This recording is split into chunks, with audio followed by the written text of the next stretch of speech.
Africaines, Africains, premier sujet, révolution géopolitique et géostratégique au Moyen-Orient. Vous pourriez toujours dire, mais c'est le Moyen-Orient, parlez-nous d'Afrique, chers serviteurs des pains spirituels de la liberté. Mais le Moyen-Orient, c'est quoi? C'est le nord-est de l'Afrique. Le Moyen-Orient est connecté à l'Afrique par le canal de Suez.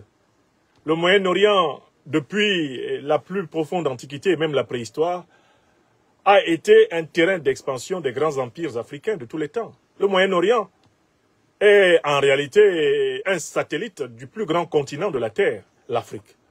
On ne peut rien comprendre à l'Afrique si on ne s'intéresse pas aux dialectiques, aux événements qui se déroulent autour de l'Afrique. Quelque chose vient de se passer au Moyen-Orient. Beaucoup d'entre vous se souviendront que la puissance israélienne, dont le chef de gouvernement Benjamin Netanyahou est un va-t-en-guerre impénitent, coupable du génocide du peuple palestinien. Plus de 50 000 personnes tuées. Pourchassé par la Cour pénale internationale sans jamais être arrêté, conformément au principe du 2 poids 2 mesures. Condamné par l'Organisation des Nations Unies, laquelle, pour autant, n'a pas traduit ces condamnations par des mesures coercitives. Benjamin Netanyahou, fidèle à la doctrine de la preventive war, la guerre préventive, s'est attaqué ouvertement à l'État souverain de l'Iran, au motif que le gouvernement des ayatollahs iraniens se préparerait à développer son programme nucléaire civil vers un programme nucléaire militaire, lequel aboutirait à la concoction de l'arme nucléaire, qui pour Benjamin Netanyahou et les ultranationalistes sionistes israéliens n'est rien d'autre qu'une arme ayant pour but d'effacer l'État d'Israël de la terre. La doctrine de la guerre préventive, qu'on appelle en anglais preventive war, n'est rien d'autre que la légitimation de l'agression délibérée d'une puissance de la terre contre une autre, sur la base d'un procès d'intention, d'un procès en sorcellerie. Car selon cette doctrine, il suffit que moi, puissance A, j'imagine que toi, puissance B, tu pourrais avoir envie, même en rêve, de m'attaquer, pour que j'aie le droit de t'attaquer. La doctrine de la guerre préventive est exactement le contraire du principe fondamental du droit international. Le principe fondamental du droit international, c'est le droit souverain de chaque peuple à disposer de lui-même. Ce principe qui a été au fondement de la Société des Nations dans les années 10-20 et qui se retrouve au cœur de la Charte des Nations Unies à San Francisco à partir de 1945, ce principe dit que chaque peuple rassemblé en État a toute souveraineté sur toutes les recherches, recherches scientifiques, recherches économiques, recherches technologiques, recherches intellectuelles, explorations religieuses et même spirituelles qui se déroulent sur son propre sol, sur son territoire légitime et légal. En vertu donc du droit international, jamais il ne peut y avoir une démonstration qui établit que le gouvernement israélien de Benjamin Netanyahou aurait quelque droit à s'attaquer de près ou de loin au territoire de la République islamique d'Iran, dirigée par l'ayatollah Ali Khamenei et l'ensemble de ses compagnons. Mais le 2 poids 2 mesures qui préside à la politique internationale, notamment sous l'hégémonie des puissances occidentales qui a commencé avec la traite négrière au XVIe siècle, ce 2 poids 2 mesures est arrivé en cette ère du Verseau dans sa manifestation la plus flagrante, la plus scandaleuse, la plus insupportable. L'État d'Israël s'attaque à l'État iranien au motif de détruire son programme nucléaire. Or, l'État d'Israël lui-même est un État nucléaire. Il possède du nucléaire civil et il possède l'arme nucléaire militaire. Pour posséder le nucléaire civil ou pour posséder l'arme nucléaire militaire, l'État d'Israël n'a jamais requis l'autorisation de l'État iranien, de l'État camerounais, de l'État malien, de l'État burkinabé, de l'État américain, de l'État français, de l'État allemand, de l'État italien. Israël s'est doté de l'arme nucléaire sans avoir à en référer à quelque instance internationale en tout cas extra-israélienne que ce soit. C'est donc cet État d'Israël, dirigé par l'extrême droite, ultranationaliste de Bibi Netanyahou, qui décide de frapper l'Iran. Et tout le monde a vu ce qui s'est passé. Mal lui en a pris. Car en déclenchant la guerre contre l'Iran, le gouvernement israélien de Netanyahou avait sous-estimé l'Iran à partir de la relative passivité de l'Iran lorsque ses alliés au Moyen-Orient ont été taillés en pièces par Israël et la coalition de l'OTAN. En effet, lorsque Israël, sous Bibi Netanyahou, a foncé sur le Hezbollah, allant jusqu'à assassiner le chef du Hezbollah, Hassan Nasrallah, l'Iran s'est relativement tu. En effet, lorsque Israël a foncé sur le Hamas, qui par ailleurs a bénéficié du soutien des services israéliens pour exister, car à l'origine le Hamas a été monté pour contrer l'influence de l'Organisation de la Libération de la Palestine, OLP, dont on ne voulait pas qu'elle fût l'interlocuteur valable de l'État d'Israël pour la reconquête des territoires arrachés par le colonialisme sioniste au peuple palestinien depuis les années 30. Pour contrer précisément l'Organisation de la Libération de la Palestine, un mouvement de gauche, multiconfessionnel, laïque, un mouvement révolutionnaire d'émancipation authentique du peuple palestinien, les services occidentaux, dont les services israéliens, ont aidé à la naissance de l'aile radicale du Hamas. Mais cette aile radicale qui avait été renforcée pour paralyser l'Organisation de la Libération de la Palestine de Yasser Arafat, grand ami des mouvements d'émancipation africains, cette organisation du Hamas a fini par se retourner contre ses propres maîtres. Là encore, le gouvernement israélien de Netanyahou a eu carte blanche. Il a taillé en pièces le Hamas, allant jusqu'à éliminer certains dirigeants du Hamas dans la capitale iranienne, où ils s'étaient réfugiés, je pense notamment à Ismaël Haniyeh.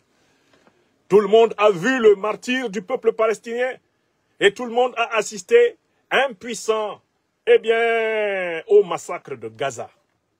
Tout le monde a vu les hôpitaux gazaouis bombardés, les écoles détruites, les enfants, les femmes et les vieillards déchiquetés.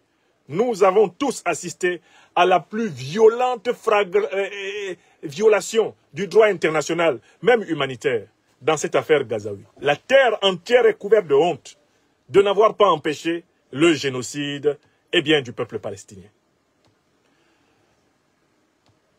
Gargarisé par ses succès contre le Hezbollah, allié de l'Iran, galvanisé par ses succès contre le Hamas, allié de l'Iran, galvanisé par ses succès en association avec les organisations terroristes Al-Qaïda et l'État islamique, contre le régime alawite et dictatorial syrien de Bachar el-Assad, héritier de Hafez el-Assad, au pouvoir depuis 1970, le gouvernement d'Israël était littéralement sûr d'être en roue libre au Moyen-Orient. Il était certain de pouvoir, au nom de la doctrine du preventive war, faire la peau à qui il veut, quand il veut, comme il veut. Et puis, comme on dit à Abidjan, il n'y a rien. Voilà donc que Bibi Netanyahou lance ses missiles de croisière pour frapper l'Iran. La planète tout entière fut étonnée par la fulgurance, la virulence, le caractère apocalyptique et tellurique de la réponse iranienne. Pour la première fois de l'histoire de l'État d'Israël, depuis sa fondation en 1948, on voyait les grandes et principales villes de l'État d'Israël frappées par des missiles de guerre farouches, lancés par l'armée iranienne. Pour la première fois de l'histoire de l'État d'Israël, l'armée israélienne devait combattre l'ennemi, non plus sur le terrain de l'ennemi, c'est-à-dire au Liban, ou en Palestine, à Gaza, ou en Syrie, sur le Golan, ou en Irak, ou en Iran. Pour la première fois, l'armée d'Israël a été confrontée à des frappes sur son propre sol. Le mythe de l'inviolabilité de l'espace géostratégique et géopolitique israélien a ainsi été brisé. Le célébrissime dôme de fer en vertu duquel la puissance américaine et plus largement l'alliance de l'OTAN auraient assuré à Israël que jamais munition ne franchirait son espace vital pour frapper. sur son territoire, le dôme de fer s'est avéré la passoire, eh bien, d'enfer. La passe d'armes entre Israël et l'Iran, se déployant sous les caméras en mondovision, se déployant sous les téléphones portables des spectateurs iraniens et israéliens, balançant des micro-vidéos en direct sur les réseaux sociaux. La vérité a fini par se savoir. Il ne suffisait pas de réprimer les journalistes, de cadenasser la presse pour qu'on ne sache pas qu'ayant attaqué l'Iran, Israël était maintenant frappé. Il suffisait simplement de voir les témoignages des Israéliens eux-mêmes, désemparés par la vigueur de la réplique iranienne, une vigueur inimaginable, une vigueur inégalée, une vigueur insoupçonnée, et en même temps une précision terrible, puisque l'Iran est allé jusqu'à frapper les centres névralgiques du système défensif de l'État d'Israël. Le siège des services secrets, le Mossad. Le siège du ministère de la Défense. Les aéroports israéliens les mieux protégés. Les deux capitales, la capitale symbolique et spirituelle d'Israël, Jérusalem, et sa capitale politique et économique, Tel Aviv. Le monde entier a vu que dans le face-à-face entre Bibi Netanyahou et l'ayatollah Khamenei, c'est l'ayatollah Khamenei et la révolution iranienne qui ont emporté la bataille. Mais cette séquence d'histoire palpitante qui s'est déroulée sous nos yeux devait alors connaître un nouveau chapitre, non moins crucial. L'entrée en plein jour, sans crier gare, des États-Unis en guerre contre l'Iran pour soutenir Israël en détresse. Les cris qui venaient d'Israël vers le président américain Donald Trump ont fini par attendrir son cœur. Son cœur travaillé par les passions impérialistes qui lui ont inspiré l'idée, par exemple, de chasser tous les Gazaouis de leur terre et de les remplacer par une belle plage en style de club méditerranéen. Donald Trump, appelé par l'allié traditionnel israélien, se sentait l'obligation de faire quelque chose. Il entra donc en guerre, cette fois-ci, en se décidant de frapper à l'arme et à la bombe spéciale lourde les installations nucléaires de la République islamique d'Iran. Comme l'a souligné Alexander Dugin, philosophe de la Fédération de Russie, le fait que les États-Unis aient tiré sur les sites nucléaires iraniens a mis fin au mythe de l'impossible Troisième Guerre mondiale. Ce fait a ouvert la possibilité de la Troisième Guerre mondiale, puisque pour la première fois, une grande puissance a ouvertement tiré des munitions lourdes sur des centrales nucléaires. Même dans le conflit entre la Russie et l'Ukraine, lorsque des tirs de munitions vers les centrales nucléaires avaient lieu, l'Agence internationale de l'énergie atomique pouvait sortir et menacer tout le monde, en disant « Attention, on ne joue pas à ça, ça peut provoquer un Tchernobyl, on ne tire pas sur les centrales nucléaires parce que la rencontre d'une bombe avec des réserves d'uranium, mais ça produit une bombe plus puissante encore que celle qui a été lancée. » Or, Donald Trump revendiquait fièrement le fait d'avoir tiré sur Fordov, sur Natanz, d'avoir tiré sur tous les sites nucléaires iraniens, c'est-à-dire d'avoir pris le risque de mettre au contact de réserves d'uranium une source projectile chauffante et explosive. Ce qui aurait pris, en réalité, fait courir à toute la région, pas seulement iranienne, mais toute la sous-région, le risque de 10 à 15 ou 20 fois Tchernobyl. Dans ces conditions-là, le monde entier était en émoi de se rendre compte que la guerre qui opposait Israël à l'Iran n'était pas en réalité une guerre simplement israélo-iranienne, c'était une guerre américano-iranienne, mieux une guerre otano-iranienne. Car plusieurs des grandes puissances de l'OTAN se levèrent aussitôt pour se constituer en défenseurs d'Israël. La Grande-Bretagne de Starmer, la France de Macron, l'Allemagne comment il s'appelle, Scholz ou Merz, tout ce monde-là, tout d'un coup se groupait autour d'Israël en prétendant l'aider à se défendre contre l'Iran, qu'Israël avait pourtant attaqué, délibérément, au mépris de toutes les normes du droit international. Il y avait à ce moment-là un air de désespoir qui soufflait dans le grand sud global. Voyant les lourds bombardiers de l'armée américaine, ça donnait à cœur joie a frappé les installations souveraines de l'Iran, le monde entier tournait les yeux vers la Russie et vers la Chine, en les regardant un peu comme coupables de délaissement d'un allié précieux. Oui, lisait-on dans plusieurs commentaires sur les réseaux sociaux, c'est dommage que Poutine et Xi Jinping laissent faire ce que nous sommes en train de voir. Nous pensions qu'ils ne laisseraient pas les Iraniens seuls, que les Iraniens ne seraient pas seuls comme l'était Kadhafi en 2011, comme l'était Milosevic et la Serbie quelques années plus tôt, comme l'a été Saddam Hussein dans les années 90 et au début des années 2000. On disait, oh là là, quel dommage. Dommage que Vladimir Poutine et Xi Jinping ne soient pas au rendez-vous. Or, c'est peut-être là l'un des tournants majeurs. Et c'est pour cela que je vous parle aujourd'hui de ce sujet.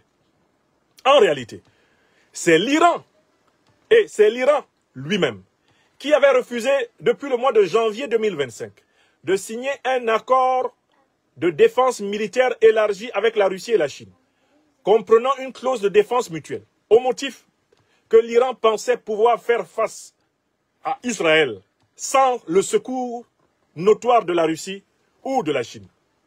Or, en janvier 2025, quand l'ayatollah Khamenei et ses compagnons de la révolution iranienne croyaient pouvoir régler son compte à Israël quand Israël s'attaquerait à eux, ils étaient loin d'imaginer qu'en réalité, très clairement, c'est toute la coalition de l'OTAN qui se lèverait contre eux.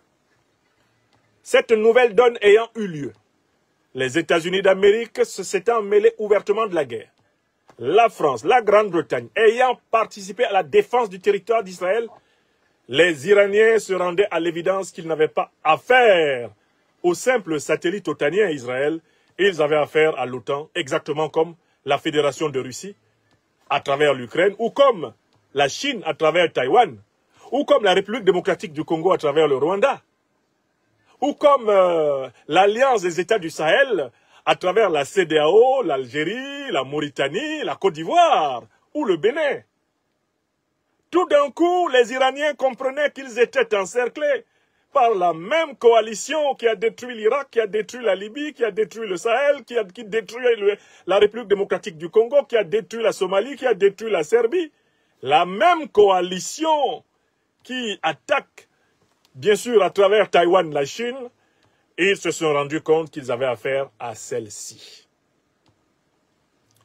Alors, dans les 48 heures qui viennent de passer, je vous informe que l'Iran a signé avec la République populaire de Chine et avec la Fédération de Russie un accord élargi de coopération économique, industrielle, technologique et de défense mutuelle. Accord qui permet aux armées de la République populaire de Chine et de la Fédération de Russie de participer à la défense de l'espace aérien de la République d'Iran contre toute intrusion de forces ennemies. Mais, puisque c'est moi qui le dis, vous pourriez dire que je le traduis avec la passion d'un défenseur de l'émancipation du Sud global. Je vais donner la parole à un journaliste attitré, occidental, grand soutien de la coalition otanienne. Il s'appelle Christian Mallard. Christian Mallard va nous dire avec émotion le contenu de l'accord qu'il lit désormais. 3 grandes puissances du monde multipolaire, du grand Sud global, à savoir l'Iran, la Fédération de Russie et la République populaire de Chine. Cet accord a à peine 48 heures. Je vais donner la parole à Christian Mallard maintenant.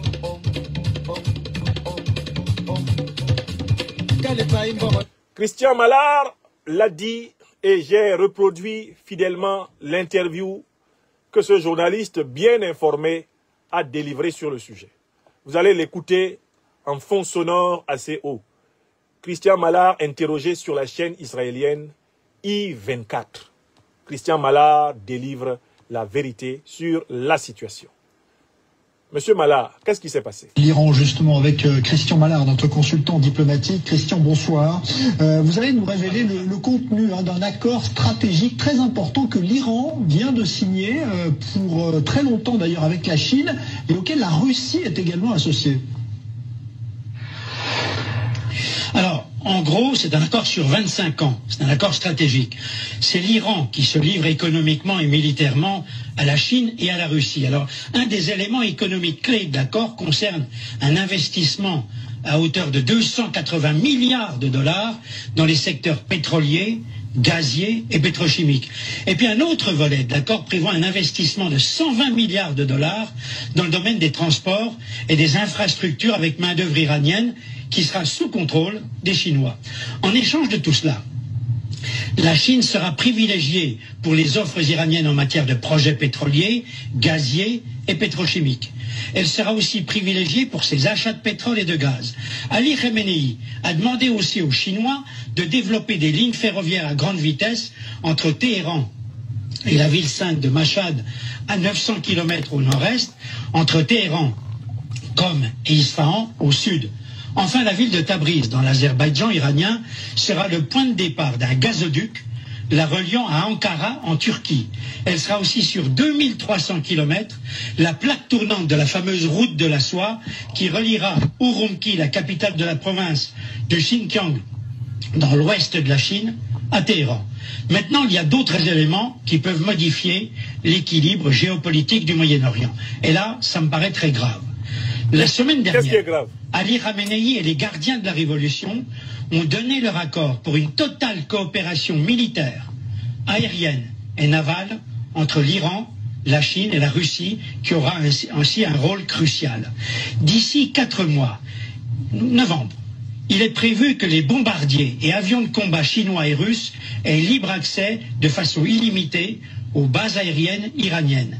Les vaisseaux militaires chinois et russes pourront utiliser aussi des facilités portuaires iraniennes de Shahbar, Bandar Abbas et Bandar Bushehr.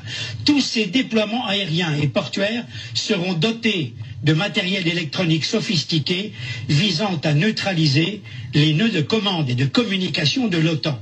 Les Iraniens recevront aussi le célèbre système de défense antimissile S-400 russe dont vient de se doter la Turquie. Alors question, justement, les Occidentaux doivent-ils s'inquiéter? Que peuvent-ils faire? Écoutez, la Chine et la Russie, c'est clair, sont en train de bouleverser l'ordre moyen-oriental et mondial tenu par les Américains depuis 1945. Tout cela est plus qu'inquiétant. Pour sa survie, l'Iran est en train de donner progressivement aux Chinois et aux Russes le contrôle du Moyen-Orient et de ce que j'appelle sa rente pétrolière et gazière. Les jeux de la Chine et de la Russie sont une menace pour Israël qui doit se persuader qu'on ne peut plus compter sur un Donald Trump trop erratique et qui se retire sans réfléchir du Moyen-Orient. Il est urgent que l'Europe, faible et divisée, se réveille et arrête de faire les yeux doux à la route de la soie de Xi Jinping, tout comme Emmanuel Macron doit arrêter de s'enticher de Vladimir Poutine, qui est un habile manœuvrier hostile à l'Occident. Ça, c'est un journaliste qui vient de parler. Alors, c'est l'élément que je viens de vous faire écouter m'intéresse pour 3 raisons. Première raison, dans cet élément, il y a des informations clés. L'Iran a compris l'erreur qui a facilité la dernière agression américaine contre lui. L'Iran a décidé de la réparer. Vous qui suivez les émissions de votre serviteur, est-ce que vous vous souvenez ici que je vous ai dit que si l'agression américaine contre l'Iran a eu lieu, c'est parce qu'en janvier 2025, lorsqu'il y a eu des exercices militaires conjoints entre l'Iran, la Russie et la Chine et la Chine ont proposé à l'Iran de signer un accord de défense mutuelle, un peu comme celui qu'il y a entre la Russie et la Corée du Nord. Accord qui prévoirait que les 2 pays se défendent mutuellement, s'assistent quand ils sont attaqués par un tiers. Je vous ai dit qu'en janvier 2025, la Russie et la Chine avaient proposé cela aux Iraniens qui avaient refusé. Vous vous en souvenez ou pas? Vous vous en souvenez ou pas? L'information en question a été confirmée par 2 sources. D'abord, le géopoliticien Alexandre Douguin, qui dans un article a indiqué que lors des négociations de janvier 2025, l'Iran n'avait pas voulu une clause de défense mutuelle avec la Russie. Mais Alexandre Douguin lui-même est une source secondaire. Le président Vladimirovich Poutine, dans une interview récente, a dit que si la Russie ne s'était pas impliquée pour empêcher les frappes stratégiques américaines contre l'Iran, c'est parce que l'Iran avait fait savoir l'Iran, l'État iranien, voulait se débrouiller tout seul. La Russie n'était pas intervenue parce qu'on ne le lui a pas demandé. La Russie ne voulait pas ici intervenir unilatéralement, il fallait l'accord des autorités iraniennes. Donc, premier point, l'Iran a tiré rapidement une leçon de l'agression américaine récente. Et l'Afrique doit tirer la même leçon. Les pays africains qui veulent aller vers la souveraineté véritable doivent passer tous les accords nécessaires avec les grandes puissances du monde multipolaire afin de pouvoir développer leurs programmes autonomes en étant à l'abri des surprises comme celles que la Libye a connues, des surprises comme celles que la Serbie a connues, celles que l'Irak a connues, celles que la Syrie a connues, des surprises telles que celles que l'Iran vient de connaître. Africains, apprenons à distance. Deuxième information fondamentale des propos de M. Christian Mallard sur la chaîne israélienne I24. L'Iran a compris qu'il fallait accélérer l'intégration économique avec la Chine et la Russie, c'est-à-dire en fait la sortie de la suprématie du dollar. Ces pays-là, l'Iran, la Russie et la Chine, sont en train de faire basculer l'essentiel de leurs échanges en monnaie nationale, c'est-à-dire en monnaie iranienne, en yuan chinois, en rouble russe. Une grande zone économique indépendante de l'Occident va donc émerger dans la zone qui va du Moyen-Orient jusqu'à la Grande Asie. Et elle est centrée autour d'un axe de développement économique qui s'appelle la route de la soie. S-O-I-E. Cette route de la soie doit au plus haut point intéresser les géostratèges économiques africains. Parce que ce sera une route avec laquelle l'Afrique peut commercer en utilisant des monnaies nationales dans des conditions extraordinairement rentables. C'est la deuxième information clé. L'axe du monde a quitté l'Occident, il est allé en Orient. Le centre et le cœur, la plus puissante région économique du monde, maintenant, dans les 5-10 prochaines années, c'est cette zone eurasiatique, entre la Russie, la Chine et l'Iran. C'est là-bas qu'il va y avoir le marché mondial le plus important. Avant que le grand marché mondial africain ne soit pleinement développé et qu'il prenne la place qu'il mérite, au regard du potentiel africain supérieur. Deuxième leçon. Troisième leçon, vous avez entendu l'accent utilisé par M. Christian Mallard tout au long de son reportage et de son intervention. Christian Mallard, dans son intervention, reflète parfaitement toutes les maladies intellectuelles, les maladies morales de l'Occident politique. Il a oublié que c'est Israël qui a agressé l'Iran. Il a oublié que c'est Israël qui a agressé le peuple palestinien soumis à la colonisation depuis plus de 70 ans. Il a oublié tous les massacres que le peuple palestinien a subis depuis plus de 70 ans, de la part du colonialisme israélien. Mallard n'en parle pas. Dans sa manière de parler, il présente exclusivement et essentiellement l'État d'Israël comme une victime, alors que c'est cet État qui est coupable de colonisation. C'est lui qui est coupable de génocide au Moyen-Orient. C'est lui qui est coupable d'agression délibérée contre l'Iran. Donc, quand on entend Christian Mallard parler, on voit que le mal est profond dans l'élite politique occidentale. Qui donc va être capable de guérir cette élite politique occidentale, si ce n'est la lutte des peuples du Sud pour défendre leurs intérêts? Le Sud global ne peut pas payer des médecins, des psychanalystes, des psychiatres, ne peut pas payer des cliniciens, des assistants sociaux pour les dirigeants occidentaux. Seule la lutte du Sud global va les guérir. Mallard présente l'alliance entre la Russie, la Chine et l'Iran comme étant une menace pour l'Europe. Mais la Russie ne s'est jamais délibérément attaquée à l'Europe dans toute l'histoire. Elle s'est toujours défendue contre des puissances européennes qui voulaient l'envahir. Ce fut le cas de Napoléon Bonaparte. Ce fut le cas de Napoléon Bonaparte au XIXe siècle. Ce fut le cas de l'Allemagne nazie au XXe siècle. C'est aujourd'hui le cas de l'alliance militaro-politique de l'OTAN. La Russie, envers l'Occident, a toujours été sur la défensive. Elle a occupé une partie du territoire occidental après une contre-offensive. Après avoir battu Hitler, Mussolini et Franco, elle a occupé, en vertu du rideau de fer, une partie de l'Europe de l'Est, dont elle s'est retirée, notamment à l'issue de la fin de ce qu'on a appelé la guerre froide, la chute du mur de Berlin, en novembre 1989. Quant à la Chine, combien de fois les armées chinoises ont-elles traversé l'immense continent asiatique pour venir aux portes de l'Europe combattre? Combien de fois l'armée chinoise a-t-elle voulu coloniser une terre occidentale? Où est la menace de l'Occident, de l'Occident par la Chine? Prenons l'Iran.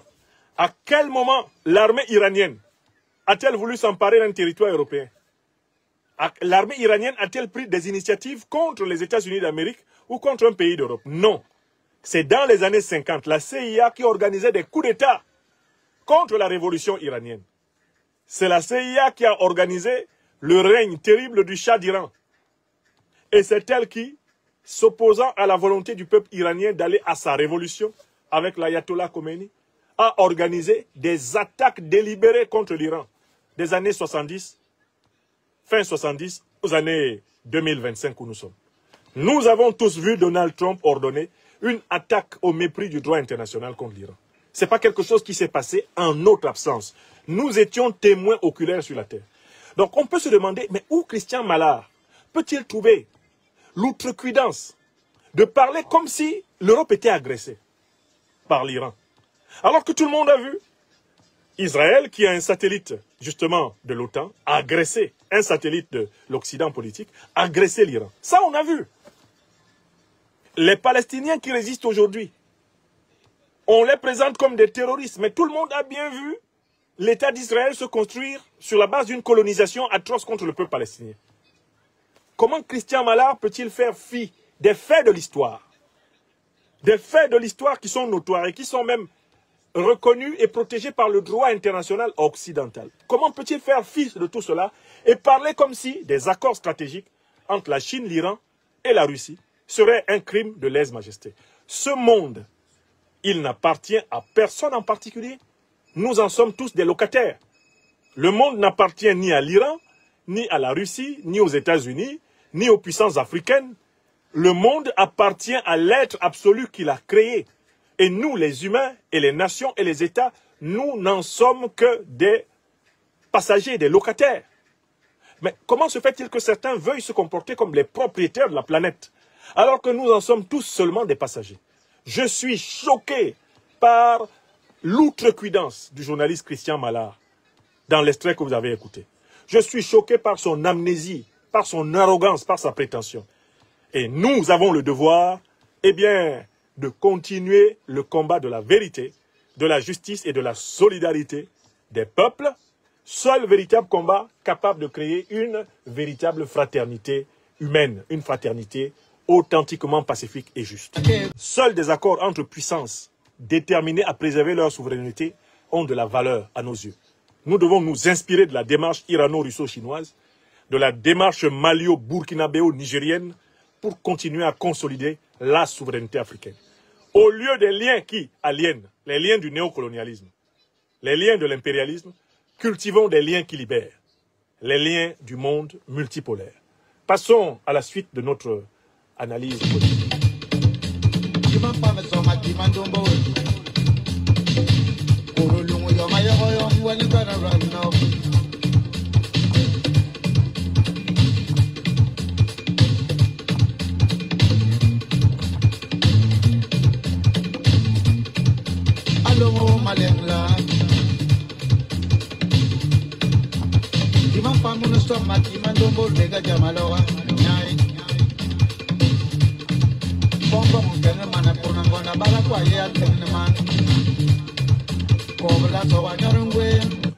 Tout le monde a bien compris qu'en vertu donc de cet accord, si l'armée américaine venait à s'aventurer à nouveau dans le ciel iranien, avec des bombardiers lourds, elle trouverait les bombardiers russes, elle trouverait les bombardiers chinois en vertu de l'accord de défense mutuelle entre la République populaire de Chine, la Fédération de Russie et la République islamique d'Iran.